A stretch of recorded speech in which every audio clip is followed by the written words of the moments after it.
All right, folks, buckle up, because today we're taking a deep dive into consciousness, a topic that's sure to bend your mind a little bit. Yeah, consciousness, huh? Well, it's definitely one of those things that's easier to experience than to explain. It really is. I mean, we all know what it feels like to be conscious, but pinning down a definition, well, that's a whole other challenge. Absolutely. And this chapter we're diving into today, it gets into all the nitty-gritty details of consciousness, from the basic concepts to the latest research. It's a dense one, that's for sure. But don't worry, we're here to break it down for you and make sure you walk away with some serious knowledge about how your own mind works. That's the goal. We're going to be your guides through the fascinating landscape of consciousness. And trust me, it's a wild ride. We'll Yeah. be exploring things like attention, perception, even the idea that we have a two-track mind, with conscious and unconscious processes happening all the time. Oh yeah, the two-track mind, that's a huge one. It basically means that there's a lot more going on beneath the surface of our awareness than we realize. You know, it's like that classic experiment where people are so focused on counting basketball passes that they completely miss a gorilla walking across the screen. Right, that's inattentional blindness in action. Exactly. It just shows how selective our attention can be Mm. and how easy it is to miss things that are literally right in front of us. And that's just the tip of the iceberg, folks. Get ready to have your minds blown as we delve deeper into the mysteries of consciousness. Okay, so let's start with the basics. What exactly is consciousness? How do we even define this thing that we're talking about? Well, it's one of those tricky concepts that's been debated by philosophers and scientists for centuries. Right, there's no easy answer. But in a nutshell, I'd say consciousness is our awareness of ourselves and the world around us. It's what allows us to experience things, to think, to feel, and to make decisions. So it's more than just being awake. It's about actively processing information and interacting with our environment. Exactly. It's about having subjective experiences, like feeling the warmth of the sun on your skin or the taste of your favorite food. It's what makes us feel like, well, like us. That makes sense. But here's the thing that always blows my mind. How do we go from a bunch of neurons firing in our brains to actually experiencing the world? Like, how does that electrical and chemical activity create the feeling of redness or the sound of music or the taste of chocolate? That's the million-dollar question, isn't it? Scientists call it the hard problem of consciousness. We can map brain activity and see which areas light up when we experience certain things. Right, we can see the correlations, but But how that neural activity actually translates into subjective experience, well, that's still a big mystery. it's like the ultimate puzzle. Right. We're getting closer to understanding the pieces, but how they all fit together to create the big picture of consciousness, well, that's still up for debate. Yeah, and it might be a mystery that we never fully solve, but that doesn't stop us from trying. Absolutely. And while scientists are working on cracking that hard problem, let's talk about some of the things we do know about consciousness. For instance, we know that it allows us to focus our attention on certain things while filtering out distractions. You're talking about selective attention. Right, exactly. It's like we have a spotlight that we can shine on different aspects of our environment, allowing us to tune out the noise and zero in on what's important. It's an essential skill for navigating the world, especially in this day and age where we're constantly bombarded with information and stimulation. It's like trying to have a conversation at a crowded party, you know? You've got to filter out all those other voices to focus on the person you're talking to. Oh, absolutely. That's a perfect example of the cocktail party effect, which basically shows that even when we're not consciously paying attention to something, our brains are still processing it in the background. So our subconscious is always listening, even when we're not aware of it. And when it detects something relevant, like our name being mentioned, it snaps our attention to it. It's like a built-in alert system. That's pretty amazing. Mm. But it also makes me think about all those times when my selective attention has failed me miserably. Like, you know, those moments when you're so engrossed in a book or a task that you completely miss something obvious happening around you. Oh, I know exactly what you mean. It happens to all of us. It's called inattentional blindness, and it's a prime example of how our focus can sometimes work against us. It's like our brains are saying, hey, we're busy over here. Don't bother us with that other stuff. And then we miss the gorilla walking through the basketball game or the construction worker switching places right in front of our eyes. It's a little unsettling when you think about it. Like, how much are we missing simply because we're not paying attention? It's a good reminder to be present in the moment and try to expand our awareness. But hey, magicians love this stuff. Oh, yeah. They're masters at manipulating our attention, and exploiting these blind spots in our perception. Absolutely. It's all about misdirection and creating illusions that play on the limits of our conscious awareness. And speaking of limits, this whole idea of selective attention, it brings us to another fascinating concept. The idea that our minds operate on two tracks. Ah, yes. The two-track mind. This is where things get really interesting. It's basically the idea that we have a conscious, deliberate track and an unconscious, automatic track running simultaneously. So it's like having two minds in one. But how does that actually work? Give me an example. Well, think about learning to drive a car. When you first start, you have to consciously think about every step. Steering, braking, checking your mirrors, it's all very deliberate and effortful. Right. It takes so much concentration. But as you become more experienced, many of those actions become automatic. You don't have to think about them anymore, you just do them. Yeah, it becomes second nature. Exactly. That's your unconscious mind taking over. It's handling those routine tasks so your conscious mind can focus on other things like navigating traffic or having a conversation. It's like our brains are incredibly efficient at delegating tasks to the unconscious so the conscious can handle the new or challenging stuff. Precisely. And this dual processing system has been demonstrated in numerous studies. There's even a phenomenon called blind sight, where people with damage to a specific part of their visual cortex can actually respond to visual stimuli, even though they report not seeing anything. Wait, so they're reacting to things they're not consciously aware of? How is that even possible? It's because their unconscious visual pathway is still intact. It's processing the information and guiding their actions, even though their conscious visual experience is impaired. It's a wild example of how much our brains do behind the scenes without us even realizing it. That's mind-blowing. It makes you wonder how much of our behavior is actually driven by these unconscious processes. It's a question that continues to fascinate scientists and psychologists, and some research even suggests that our brains might actually make decisions before we become consciously aware of them. Hold on, are you saying our conscious mind is just playing catch-up with what our brain has already decided? What does that mean for free will? Now, that's a big philosophical debate. Some researchers interpret these findings as evidence against free will, suggesting that our conscious experience of making a choice is just an illusion. Oh, that's heavy stuff. It is. But others argue that while our unconscious mind might initiate certain actions, our conscious mind still retains the ability to veto or modify those actions, preserving some level of agency. So it's like a constant back and forth between our conscious and unconscious minds. Exactly. And understanding this interplay is crucial for understanding human behavior, decision-making, and even the nature of consciousness itself. I'm telling you, folks, we've just scratched the surface here, but we're already diving deep into some seriously mind-bending territory. We're just getting started.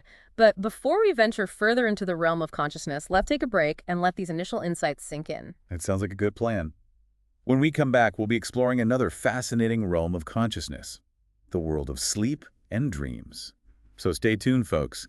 This deep dive is about to get even more intriguing. You won't want to miss it. All right, welcome back to our deep dive into consciousness.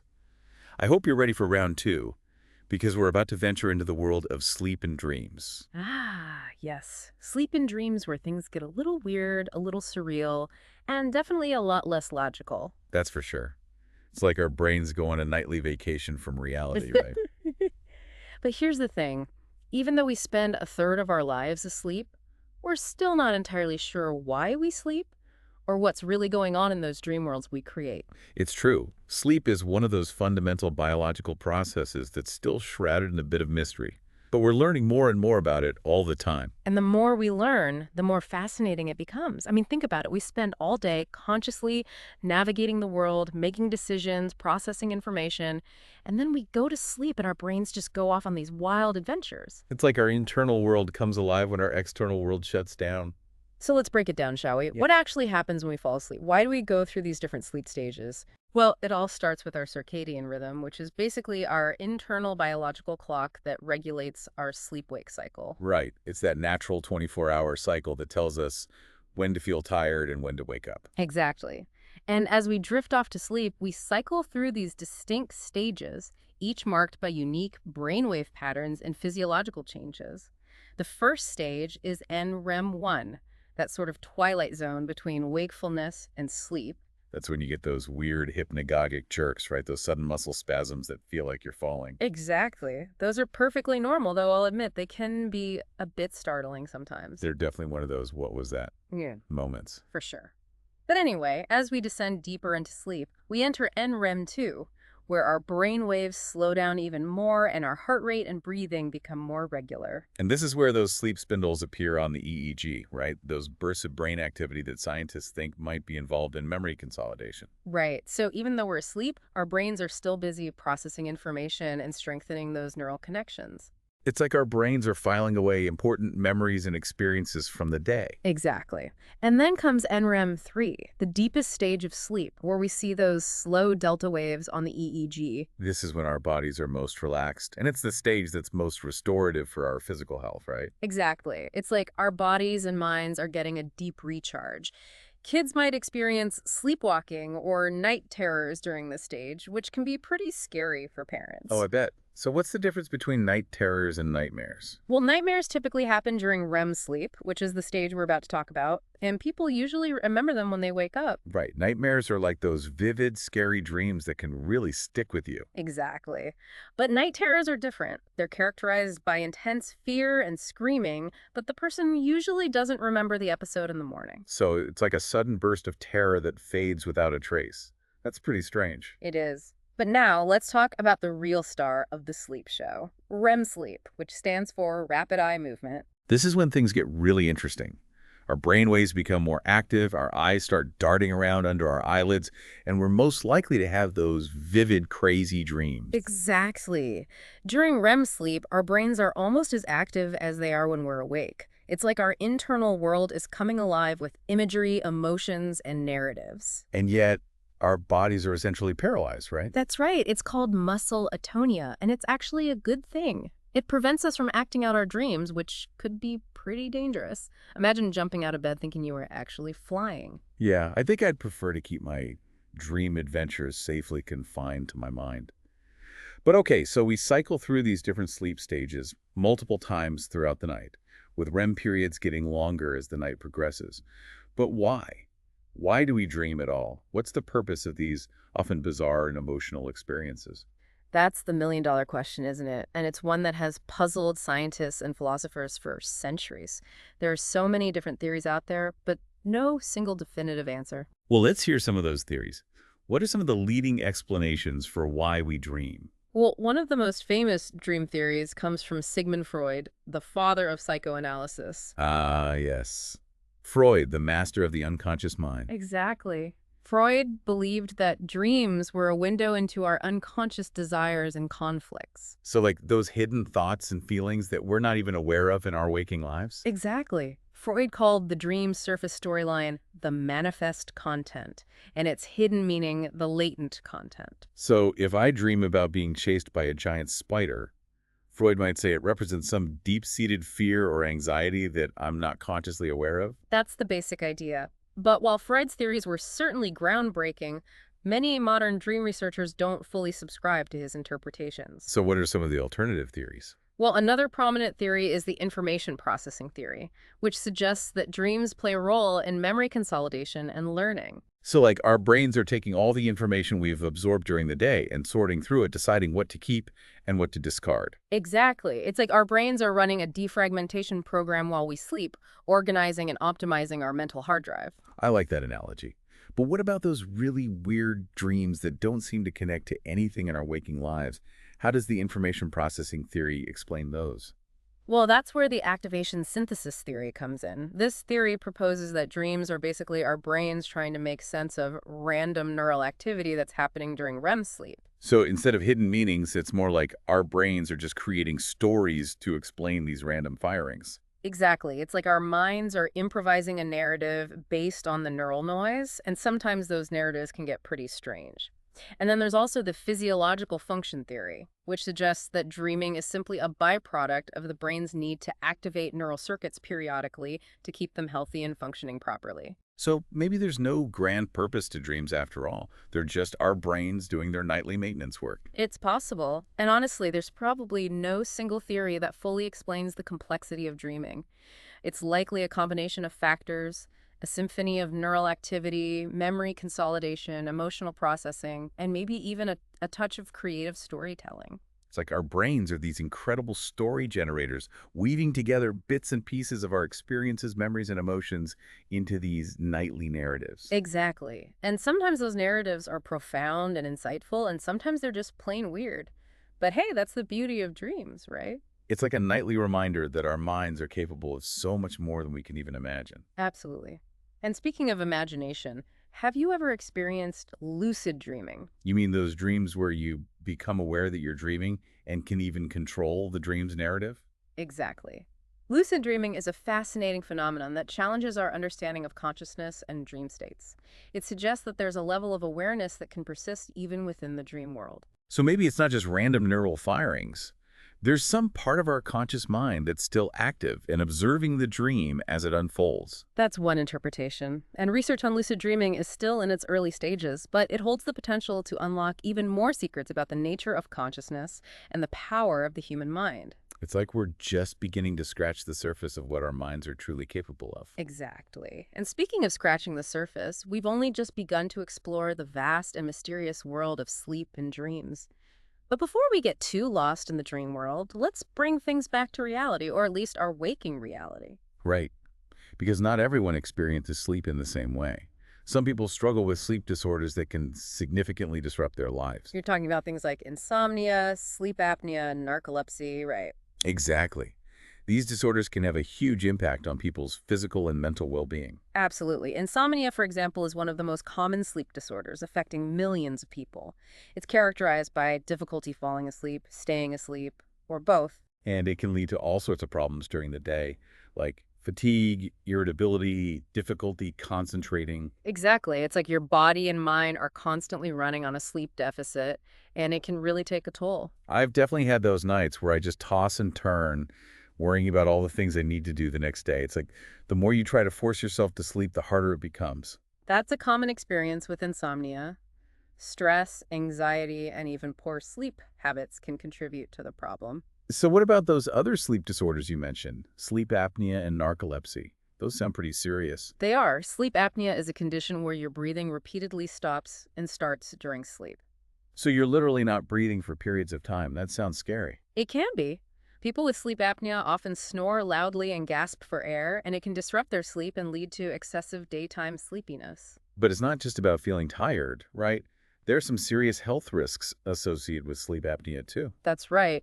Untreated sleep apnea has been linked to high blood pressure, heart disease, stroke, even type 2 diabetes. Wow, that's a pretty serious list. So what causes sleep apnea? Is it more common in certain people? Well, obesity is a major risk factor, but it can also happen in people who aren't overweight. It basically has to do with the muscles in the back of your throat relaxing too much during sleep, which can block your airway. So it's like your own body is sabotaging your sleep. And what about narcolepsy? What causes that? Narcolepsy is a neurological disorder that causes excessive daytime sleepiness and sudden, uncontrollable sleep attacks. So someone with narcolepsy could literally fall asleep at any moment, Yeah. even in the middle of a conversation or while driving. It's possible, unfortunately. These sleep attacks can happen at any time without warning, and they can last for a few seconds or even several minutes. That sounds incredibly challenging to live with. What causes narcolepsy? Well, it's thought to be caused by a deficiency in a brain chemical called hypocretin, which helps regulate sleep-wake cycles.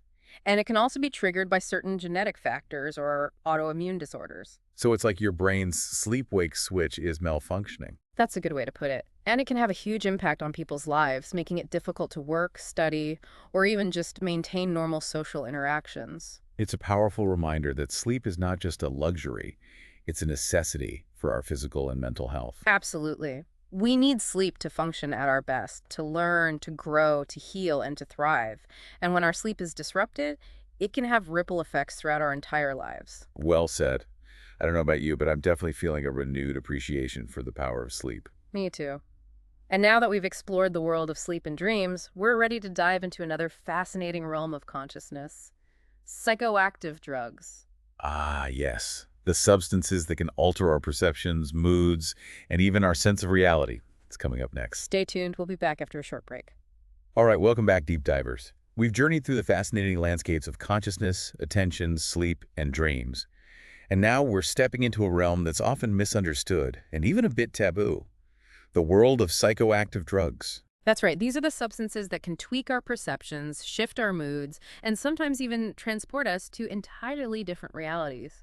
It's pretty wild when you think about it, how a tiny little molecule can have such a profound effect on our entire conscious experience. But before we get into specific drugs, I think it's important to talk about substance use disorders. When does recreational use cross the line into something more problematic? Yeah, that's a crucial distinction. Enjoying a glass of wine with dinner or having a cup of coffee to jumpstart your morning is very different from using a substance in a way that starts to interfere with your life, your relationships, your work, or your health. Right, like anything else, moderation seems to be key. But I guess for some people that line can get blurry, and substance use can spiral out of control. What are some of the factors that might contribute to someone developing a substance use disorder? Well, it's definitely not a simple answer. Substance use disorders are complex conditions with a whole interplay of biological, psychological, and social factors at play. So it's not just about willpower or making bad choices. Not at all. It's so much more nuanced than that. Genetics can play a role, certain personality traits, environmental influences, even cultural norms. All of these things can influence someone's vulnerability to addiction. It sounds like it's really about the individual and their unique context. Okay, so let's dive into those three main categories of psychoactive drugs that we hear so much about: depressants, stimulants, and hallucinogens. What are the key differences between them, and what are some examples of each? All right, let's start with depressants. As the name suggests, these substances slow down brain activity and bodily functions. They can produce feelings of relaxation, drowsiness, and reduced anxiety. Alcohol is probably the most well-known depressant, and it's certainly widely used, but it also comes with its own set of risks, especially when used excessively. Yeah, alcohol is a tricky one. I mean, it can make people feel more relaxed and sociable at first, but then as they drink more, those depressant effects really kick in, and things can go downhill pretty quickly. Exactly. Initially, alcohol might seem like a stimulant because it lowers inhibitions, but as the dose increases, you start to see impaired coordination, slurred speech, slowed reaction time, and poor judgment. And in the long run, alcohol abuse can have some pretty devastating consequences for both physical and mental health. Absolutely. We're talking about liver damage, heart problems, increased risk of certain cancers, not to mention the toll it can take on mental health, relationships, and overall well-being. It's a stark reminder that even a legal and socially accepted substance can be incredibly harmful when misused. What about those other depressants, like barbiturates and opiates? Right, so barbiturates, sometimes called tranquilizers, were once commonly prescribed for anxiety and insomnia, but they're not used as much these days because of the high risk of addiction, overdose, and dangerous interactions with other drugs, especially alcohol. They're just not worth the risk, it sounds like. And then there are opiates, which include drugs like heroin, morphine, and fentanyl.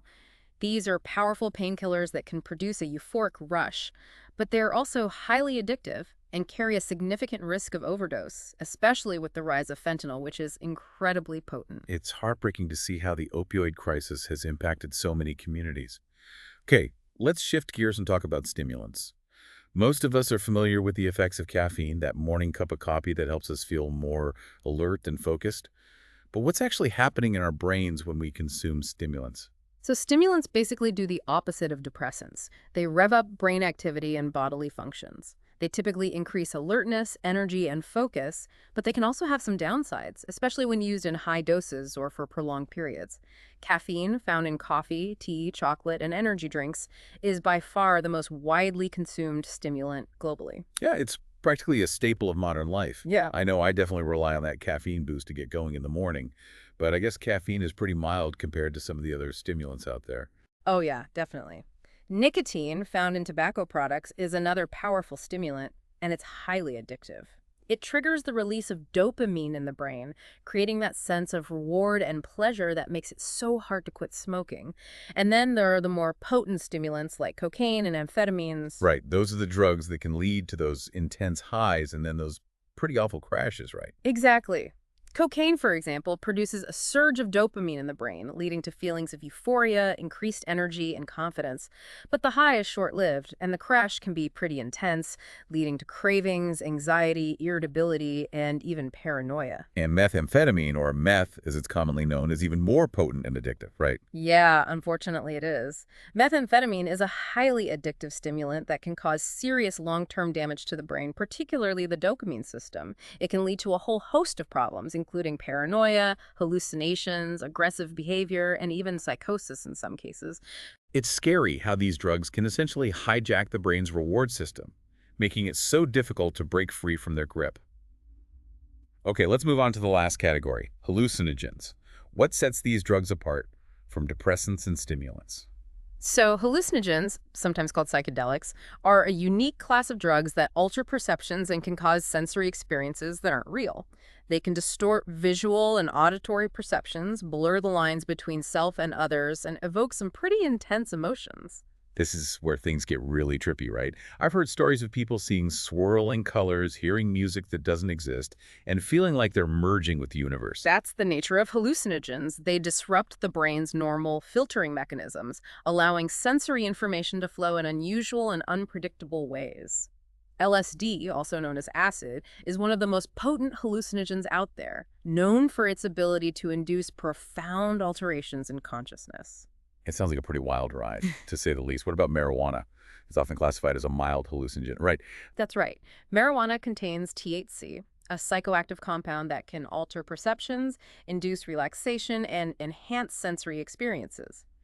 But its effects are generally much milder than those of LSD or other potent hallucinogens. Marijuana seems to be everywhere these days, especially with legalization spreading in many parts of the world. What's the current scientific consensus on its effects and potential risks? Well, research is still ongoing, and there's a lot we're still learning about marijuana's long-term effects. We know that it can impair motor coordination, reaction time, and memory, especially in heavy users. There's also concern about its potential to trigger or worsen mental health conditions in people who are predisposed to them. But on the other hand, there's also growing evidence suggesting that marijuana can have therapeutic benefits for certain medical conditions, such as chronic pain, nausea, and anxiety. It sounds like the key takeaway here is that moderation and responsible use are crucial, regardless of the substance we're talking about. Absolutely. Every drug comes with its own set of potential risks and benefits, and those can vary depending on the individual, the substance, the dose, the frequency of use, and the context. It's so important to be informed, to understand the risks involved, and to seek professional help if substance use starts to become a problem. Well said. This has been an incredible journey through the fascinating and often mind-boggling world of consciousness. We've covered a lot of ground, from the basic definition of consciousness to the quirks of attention, the mysteries of sleep and dreams, and the powerful effects of psychoactive drugs. It's been quite a deep dive, and I hope our listeners have gained a new appreciation for the incredible complexity and adaptability of the human brain. As we continue to explore the frontiers of consciousness, we're bound to uncover even more amazing insights into what it means to be human. Absolutely. Thanks for joining us on this deep dive, everyone. We'll see you on our next adventure into the fascinating world of the human mind.